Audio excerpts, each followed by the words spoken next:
Goeiemôre, ek sien ons het so 'n paar kykers. Ek het skoon vergeet dat vandag nie vakansiedag is nie en so is dit hoekom ons so vroeg diens hou. Maar vir die mense wat wel werk, ek's verskriklik jammer, maar ons lewe ook daarom in hierdie wonderlike tyd, so die preek sal beskikbaar wees as jy dalk op 'n latere tyd wil gaan kyk, of as jy dalk nou op 'n later tyd kyk wel, baie welkom ook, en skuis dat ons nou, dat ek vergeet het, dat vandag nie 'n vakansiedag is nie. So, ons vier vandag Hemelvaart. Jesus het opgestaan, was 'n rukkie terug, 40 dae, en so het hy vandag, hemel toe opgegaan.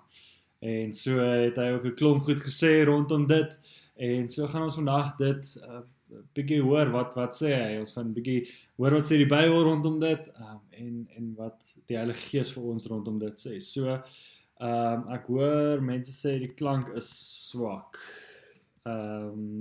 Is dit dalk beter nou? So, ek hoop dit is beter. Ek gaan dalk net bietjie nader sit of so. Ek sal in die week, ons het 'n mic gekry, so ons hoop dit gaan ook daarom beter wees vorentoe. So, ons vier Hemelvaart, soos ek gesê het, maar voordat ons begin lees en voordat ons verder gaan, kom ons bid net eers saam.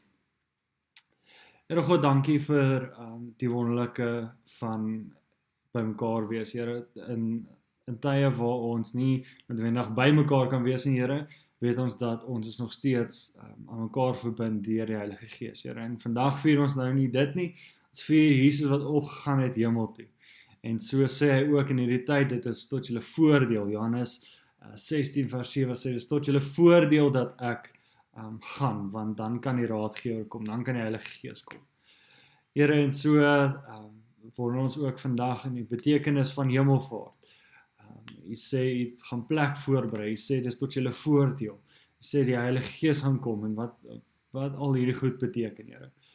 Ons vra dat U asseblief vandag ons sal seën, Here, in terme van die diens, Here, wanneer ons by mekaar is, en wanneer ook al iemand na hierdie, of die audio luister, Here, of na die video kyk, vra ons dat U sommer net by hulle 'n wonderlike experience sal bring, Here. Ons hoef nie almal dit op dieselfde tyd te kyk, om U te ontmoet nie, Here. Wanneer ook al ons kyk of luister, Here, is U ook daar, en kan U ook ons daar ontmoet, en ons loof en prys U net daarvoor. Seën asseblief hierdie tyd wat ons saam het, Here, wanneer ons nou die woord het gaan lees, kom openbaar dit aan ons Heilige Gees, as U ons slim wyshede wat ons hier probeer ontdek nie, Here, dis U hart en U stem, is wat U vir ons wil sê, wat ons wil hoor vanoggend, en die Heilige Gees kom openbaar dit, kom openbaar die Vader se hart vir ons vanoggend. Ons bid dit alles in die naam van Jesus Christus. Amen. Ek hoor, dit klink daarom nou 'n bietjie beter, ek vra weer om verskoning, ons sal die mic net koppel, en ek moet dit net eers toets, en seker nog alles werk. Maar baie welkom vir almal wat dalk nou ingeskakel het. Ons hoop julle het 'n wonderlike dag sover. As jy nou werk mis, well done. Nee, so sê vir jou baas, ek sê jammer. Maar baie welkom, ons vier vanoggend Hemelvaart, en soos ek gesê het, Johannes 16 vers 7, kom Jesus en sê vir die mense, dis nou nog 'n rukkie voor hy gaan sterf en alles, maar hier kom hy en sê al vir die mense dat hy eendag gaan hy ook nie meer op die aarde wees nie. En sê hy vir hulle, maar dit is tot julle voordeel dat ek nie daar gaan wees nie. So vandag vier ons dit. Jesus sê, ek gaan opgaan, en vers 7 lees so, laat ek julle egter die waarheid vertel. Dit is tot julle voordeel dat ek weggaan, want as ek nie weggaan nie, sal die Raadgewer, die Heilige Gees, nie na julle toe kom nie. As ek egter weggaan, sal die Raadgewer na julle toe kom. En dan gaan hy verder en vertel, wat gaan die Raadgewer doen? Hy gaan ons oortuig van 'n klomp goed, maar Jesus begin en sê, maar is tot julle voordeel. So ek het al vroeër in 'n preek het ek dit al gesê, en elke keer as ons by hierdie tyd kom, dan kom hierdie gedagtes weer in my kop. En sê my, Jesus, was dit regtig die beste opsie om te gaan. So Jesus het 'n klomp goed gedoen en sê, en dan wonder ek baie keer, Here, Jesus, was dit nou die beste manier? So hy sê vir 'n ryk persoon, gaan verkoop alles en volg my. So Jesus, dit klink nie na die beste lewe nie. Was dit regtig die mooi of die beste ding om te sê? En so wonder ek ook, Jesus, was dit regtig die beste ding om weg te gaan? Sou dit nie beter gewees het as die wêreld U gehaat het nie? Ek kyk so, in hierdie tyd kyk ek ook, wanneer ek af is 'n bietjie, dan kyk ek bietjie Netflix, en daar so The Story of God with Morgan Freeman, en so gaan Morgan Freeman, en gaan hy na 'n klomp, vat hy eintlik 'n tema, so kom ons sê 'n redding, en dan gaan hy na 'n klomp verskillende gelowe wat in die wêreld is, na die grootste gelowe eintlik, of godsdienste nou, tans, en dan gaan praat hy met die mense rondom, hoe sien hulle redding, of klomp sulke temas. En ek het nou die dag het ek een gekyk waar hulle praat oor so Jesus of die God wat geïnkarneer word, en so gaan praat hy ook met klomp mense, en op 'n stadium wys hulle die Rooms-Katolieke Kerk daar in Italië, en dat hulle nou sê hulle het die doringkroon van Jesus gevind, of hulle het dit in hulle besitting, en op 'n sekere dag of sekere tye maak hulle dit oop, en dan kan mense, of nie maak hulle dit oop nie, maar kan mense dan nou kom kyk na dit, en laat hulle toe dat mense dan dit kan vat in die casing, natuurlik nie fisies aan die kroon nie. Maar die hele punt daarvan is dat ons het hierdie ontmoeting met God nodig, ons wil hierdie ontmoeting met God hê, en so wonder ek in hierdie tyd, sou dit nie beter gewees as Jesus nog fisies daar hier kon wees nie, want dan het ons 'n fisiese persoon na wie ons toe kon gaan, so as ons naby aan God wil wees, of as ons naby aan of ons God se hart wil hoor, dan is daar fisies 'n persoon, so wat hierdie mense fisies na hierdie kroon te gaan om God se teenwoordigheid te ervaar, is daar fisies 'n persoon na wie ons kan gaan en raad vra. Dan kan ons klomp debat wat ons tans aan die gang het in die kerk, kan ons na Jesus toe gaan en sê, Jesus, kom sê nou vir ons. En so wonder ek oor 'n klomp goed. Maar Jesus beloof en ons glo dat wat hy sê is waar. En as hy dan sê in Johannes 16, dit is tot julle voordeel dat ek weggaan, dan weet ons ook hy bedoel dit. Dit is nie dit is beter dat hy nie meer op aarde is en fisies in persoon is nie. En so beloof hy die Heilige Gees en die Raadgewer en dan gaan ons amper dit vier ook, maar vandag vier ons die opstanding en so gaan ons vandag Handelinge 1 lees vanaf vers 1 tot 11 en kom ons hoor, dalk vind ons hier in iets wat Jesus sê, maar is tot ons voordeel. So dit begin so, Beste Tofilius, in my eerste boek het ek jou vertel van alles wat Jesus begin doen en leer het. So dis Lukas wat hier skryf, en as hy sê in my eerste boek, dan bedoel hy die evangelie van Lukas, en so sê hy, in my eerste boek het ek julle vertel van alles wat Jesus gedoen het. Ek het julle vertel van Jesus se lewe. Tot op die dag toe hy opgeneem is voor sy hemelvaart, het hy deur die Heilige Gees aan die mans wat hy as apostels uitgekies het, opdragte gegee. In die loop van 40 dae na sy lydingstyd het hy by verskeie geleenthede aan die apostels verskyn en op baie maniere aan hulle bewys dat hy regtig lewe. Hy het telkens met hulle oor die koningsheerskappy van God gepraat. So ons het nou 'n bietjie in hierdie tyd het ons ook rondom dit gepraat, oor hierdie gedeelte van Jesus wat nou in die 40 dae na hy opgestaan het met sy disippels, sy apostels, het hy bietjie gepraat oor die koningsheerskappy van God. En so tot en met vandag toe het hy met hulle gewandel en gewys hy lewe, hy het werklik opgestaan en het hy gepraat oor die hart van God se koninkryk, hoe lyk dit, wat waar, ietsie wat, dit waaroor ons nou die afgelope paar Sondae ook nou gepraat het. 'n keer toe hulle so saam was, het hy aan hulle opdrag gegee, moenie Jerusalem verlaat, voordat julle van die Vader ontvang het, wat hy beloof het nie. Julle onthou mos, dat ek julle vroeër daarvan vertel het. Johannes het met water gedoop, maar julle sal binne 'n paar dae met die Heilige Gees gedoop word. Toe hulle 'n keer weer bymekaar was, het die apostels Jesus aanhou vra, Here, is dit nou die tyd dat Israel weer 'n onafhanklike volk met sy eie koning gaan maak? Die Vader bepaal hierdie datums, het hy geantwoord, en die bedoeling is nie dat julle dit moet ken nie. Maar wanneer die Heilige Gees oor julle kom, sal julle krag ontvang en oral mense eersterhand van my vertel. In Jerusalem, oor die hele Judea, in Samaria en tot die hele uithoeke van die aarde. Hy het dit gesê en toe is hy in die hemelry opgeneem. Terwyl hulle toe kyk, het hy in 'n wolk verdwyn. Toe het hy weggeraak en hulle nog stip na die hemelruim inkyk, het daar skielik 2 mans in wit klere by hulle gestaan. Die 2 mans sê toe vir hulle, Galileese manne, waarom staan julle na die hemel en kyk? Jesus is van julle weggeneem in die hemel in, en hy sal egter net so terugkom, soos julle hom in die hemel sien ingaan.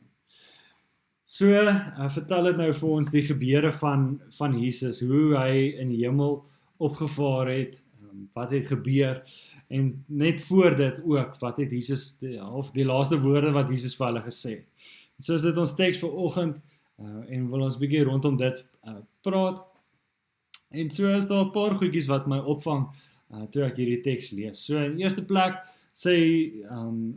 skryf Lukas en sê, alles wat ek in my eerste boek in Handelinge in Lukas geskryf het, oor Jesus se lewe, en nou wil ek weer 'n bietjie iets anders te vertel. En so sê hy, tot op die laaste dae het Jesus ons vertel van die koninkryk van God, en hierdie is wat toe daarna gebeur het. Ons het so eendag was ons by die huis, en Jesus sê toe vir ons moet in Jerusalem gaan wag. En ek dink dit is nogal iets wat Jesus sou gedoen het. So Jesus sê, hy gaan nou opgeneem word, hy gaan nou weggaan, maar onthou, ek het vir julle beloof dat God iemand anders te gaan sien. En dan sê hy, ek heb wel waar, hier gaan ek nou. En dan is dit soos met Jesus, wees 'n bietjie meer duidelik. So, as ek nou daar, ek weet nou nie wat het hulle regtig gedink of gesê nie, maar as ek nou daar sou sou wees, dan sou ek gedink het, Jesus, bietjie meer duidelikheid. So jy sê, die Vader gaan vir ons iemand, of jy stuur vir ons iemand anders, die Vader gaan vir ons iemand anders stuur, ons moet wag vir hierdie persoon in Jerusalem, okay? Hoe lank moet ons wag, Jesus? En hoe gaan hierdie persoon lyk? So kan jy net vir ons 'n bietjie meer detail gee? Vir wie moet ons op die uitkyk wees? So gaan hy lyk soos jy? Gaan hy 'n babatjie wees? Moet ons weer op die uitkyk wees vir buitengewone geboorte? Jesus, vertel ons 'n bietjie hoe gaan hierdie persoon wees? Vir wie moet ons wag? Hoe lyk hierdie persoon? Wat gaan hy sê dat ons weet dis hy? En dit sou 'n paar vrae wees wat ek sou gehad het in hierdie tyd vir Jesus.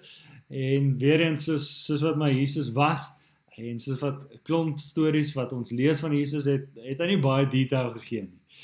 En sê hy net vir hulle, wees op die uitkyk, bly in Jerusalem, en wees op die uitkyk vir hierdie persoon wat die Vader gaan stuur. En dan sê hy, okay, maar baie, hier gaan ek. En so staan die disciples en kyk nog na die hemelruim, en ewe skielik is die 2 engele wat by hulle verskyn, en sê hy vir hulle, hoekom kyk julle nog hemel? Hy's weg. Maar ek beloof jou, soos wat hy weg is, so gaan hy weer ook terugkom. En dan sê die ouens soos, okay, what now? En so wil ek graag 'n bietjie praat rondom hierdie vers 11, die laaste versie wat ons gelees het. Die 2 mans sê toe, Galileese manne, waarom staan julle na die hemel en kyk? En ek wonder baie keer my eie lewe en seker my lewe van gelowiges en van goed wat ek maar lees en hoe ek nou maar mense se stemme in hierdie tyd interpreteer, is ons nog hierdie mense wat kyk na die hemel en wag en net dan staan en sit en staar en sê, Jesus, okay, wanneer kom jy nou terug? Jesus, wanneer kom jy nou terug? Jesus, wanneer kom jy nou terug? So hierdie disciples het 'n opdrag gekry van Jesus af. Gaan na Jerusalem toe, wag vir die Heilige Gees. En hy sal vir julle dan sê wat om te doen. En hier staan hulle en kyk nog na die hemel. Jesus het vir jou gesê, gaan terug Jerusalem toe, gaan wag. Maar wat doen ons? Ons staan en kyk. En so in hierdie tyd wonder ek ook, dit voel vir my, ons is so behep oor wanneer Jesus gaan terugkom. Gaan hy nou, is dit nou die laaste dae? Is dit nou die tyd wat Jesus kom? En net so 'n bietjie agtergrond, hierdie mense het gedink, maar God gaan nou binnekort terugkom. So vanaf Jesus weg is, 'n paar jaar daarna het hulle al begin dink, okay, maar Jesus is besig om terug te kom. So, maar Jesus sê ook vir hulle, die tyd is nie vir julle om te weet nie. En wil ek half sê, Jesus sê hy nie dalk vir ons, hou julle is besig om julleself besig te hou met goed wat julle nie moet wees nie. So Jesus gee vir ons 'n opdrag, maar ons doen heeltemal iets anders. En so het ek gewonder in die tyd ook aan voorbereiding, Jesus, waarmee hou ek myself besig wat u nie gevra het ek moet mee besig wees? Is ek besig om na die hemel te staan en kyk, terwyl u vir my gesê het, gaan doen hierdie goed? En so, dink ek, is dit nie maar eintlik die storie van ons almal nie. Ons is besig om te staar en kyk na die hemel, wanneer Jesus vir ons gevra het om iets anders te doen. So die Heilige Gees word aan ons geopenbaar, word aan ons beloof, en in 'n paar dae vier ons die openbaring van Jesus in die Heilige Gees en al die werk wat Jesus gedoen het. Maar ek glo in hierdie tyd dat God ons roep om iets anders te doen. Nie te worry oor wanneer kom hy terug en is dit nou die tyd, maar om net te doen wat hy vir ons vra om te doen.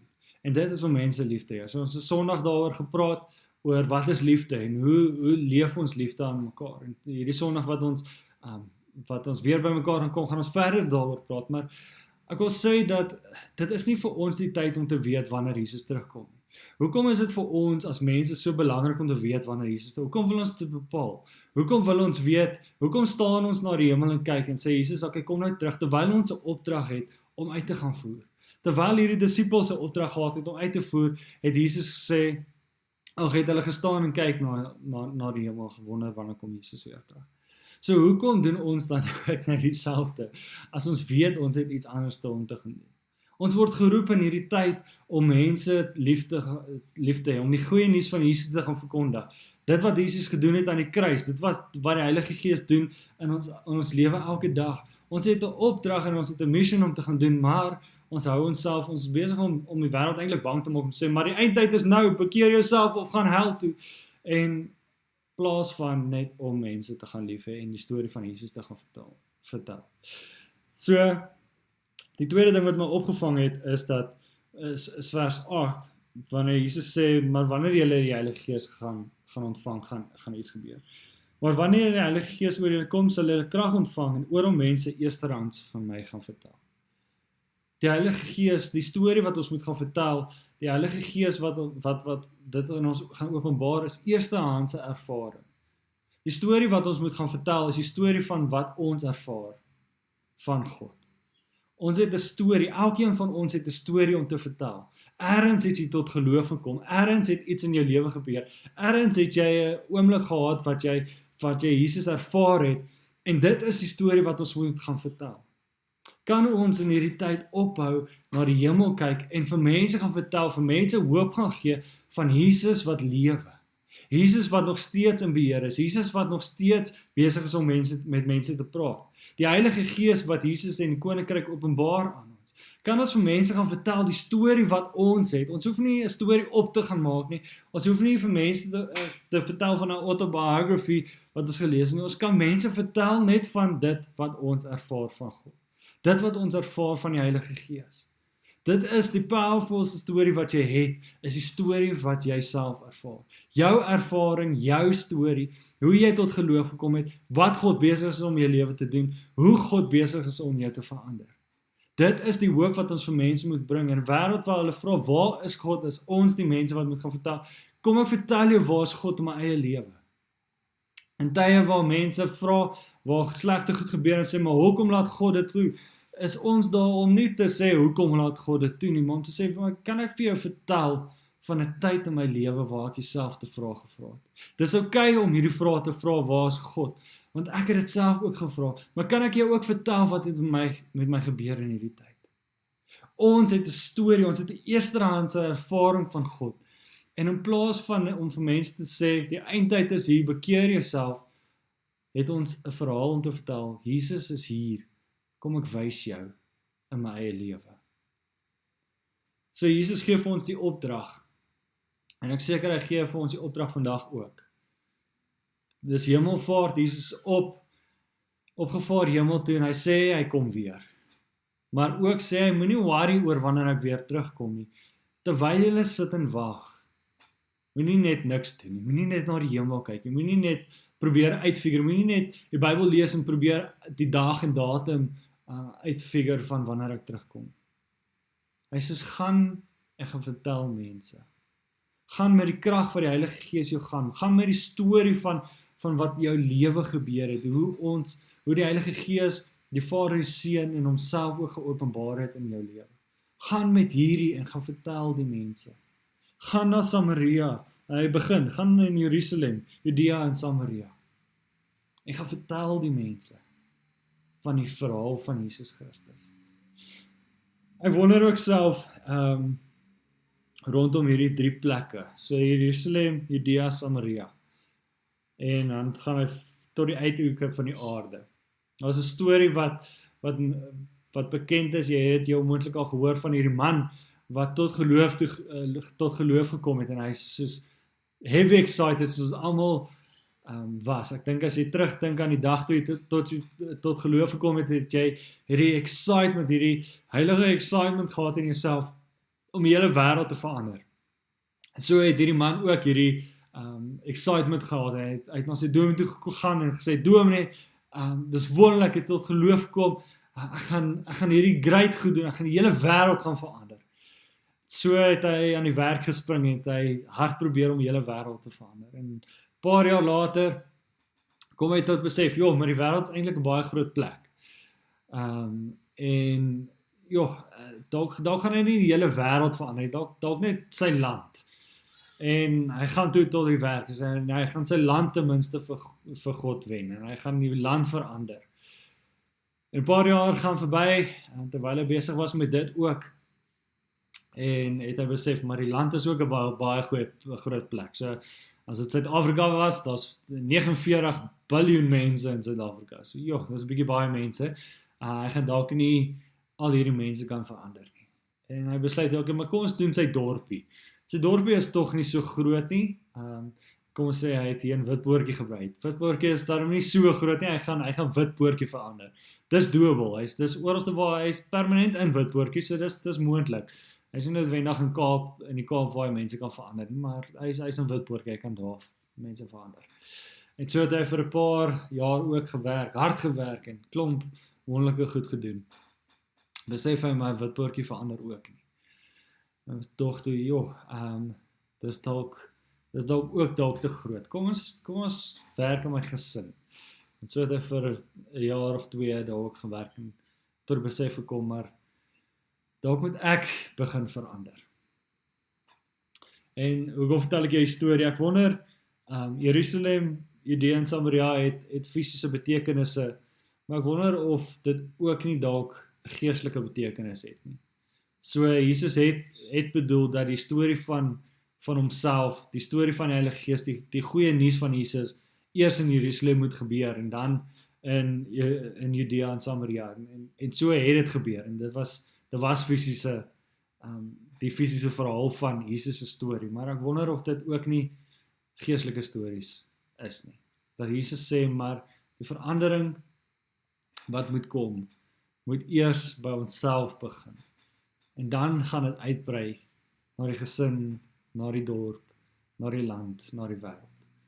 En so in hierdie tyd wil ek ook sê dat ons word geroep met 'n storie, maar het die storie al plaasgevind in jou eie lewe? Jesus het opgevaar en hy het die Heilige Gees gestuur om ons te kom help, om krag te gee en 'n storie te gee. Het jy al 'n storie? Het hierdie storie al begin in jou eie lewe? Of is dit net 'n storie wat ons lees hier in 'n boek? Is dit, wil ons mense klomp vertel, die wêreld gaan vertel van Jesus, maar self in hierdie tyd het ons nog nie hom ontmoet nie. En so Hemelvaart is nie net 'n oproep en 'n dag wat ons vier om te sê, maar soos wat Jesus opgevaar het, so gaan hy ook terugkom. Yes, dis een aspek daarvan, maar Jesus het ook gesê, ek roep julle nou om te gaan vertel. Jesus het nie op die aarde gebly nie, en ek glo die rede daarvoor is dat hy gesê het, maar as net ek op die aarde bly, dan gaan mense net na my kom. Ek wil julle nou gebruik, ek roep julle nou om my storie te gaan vertel. Maar nie net my storie wat jy lees in 'n boek nie, my storie wat jy ervaar. Die persoonlike storie wat jy saam met my stap. Die persoonlike getuienis wat jy het. Ek roep jou om te gaan vertel, nie wat in die Bybel staan nie, maar wat in jou hart gebeur, wat in jou lewe gebeur. Want dis die mees powerfulste storie wat daar is. Ons word almal geroep om hierdie storie te gaan vertel. My vraag in die eerste plek is, het die storie al begin by jou? Het jy al hierdie storie ervaar? Wat is jou storie? Want ek seker ons almal het al 'n storie. Het hierdie storie al jou lewe verander? En as dit jou lewe verander het, is dit ons opdrag en is dit op ons roeping om ook hierdie storie te gaan vertel. Nie te sit en wag tot wanneer Jesus terugkom en uit te figure wanneer Jesus terugkom. Dit is vir hom om te bepaal. Dit is vir die Vader om te bepaal, dit is nie vir ons om te weet nie.